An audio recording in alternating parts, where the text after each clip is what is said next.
চল পাহাড় যাব। একটা স্বপ্ন, একটু অপমান আর অনেকটা বিশ্বাস, এই তিনটাকে সঙ্গে নিয়েই যেন এক দীর্ঘ পথ পাড়ি দিয়েছেন তাশরিফ খান। আর সেই পথেরই এক আবেগঘন অধ্যায় এখন ভাইরাল হয়ে ঘুরছে ফেসবুকের ভিডিওতে।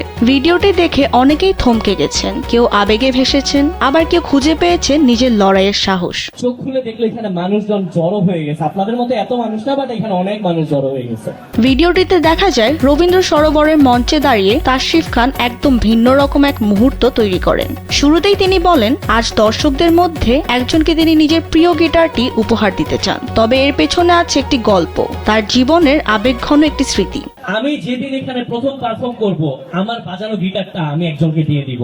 তিনি বলতে শুরু করেন ঠিক 10 বছর আগে 2016 সালের এক সন্ধ্যায় এই একই জায়গায় কিছু মিউজিশিয়ান বসে গান করছিলেন। তখন তিনি আর তার ছোট ভাই জিসান খান শুভ সাহস সঞ্চয় করে এগিয়ে যান। কাপা কাপা গলায় জিজ্ঞেস করেছিলেন, ভাইয়া আমরা কি আপনাদের সঙ্গে একটু গান গাইতে পারি? যে ভাইয়া আপনারা তো গান গাইতেছেন, আমরা কি বসের সাথে গান গাইতে পারবো?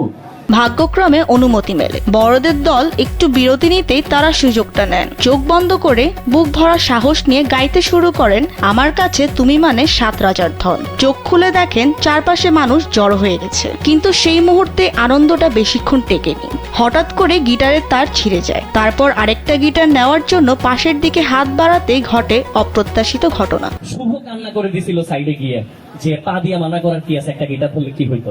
একজন বড় ভাই পা দিয়ে তার হাত সরিয়ে দেন, এই গিটারে হাত দেওয়া যাবে না। তাশরিফ থেমে গিয়ে বলেন, যার হাতে পা লেগেছিল সেই ছেলেটা ছিলাম আমি। তারপর তিনি বলেন, আমার গল্প শেষ হয়নি। ওই দিন আমার সাথে আমার একটি ভাই ছিল, জিসান খান শুভ, যাকে আপনারা কুড়ে ঘরের একদম শুরুতে দেখেছেন। সেদিন জিসান কেঁদে ফেলেছিল, অপমানটা মেনে নিতে পারেনি, কিন্তু তাশরিফ কাঁদেননি।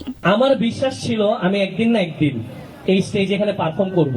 ভেতরে ভেতর একটি জেদ জন্মেছিল, একদিন তিনি এই মঞ্চেই ফিরবেন, গান গাইবেন।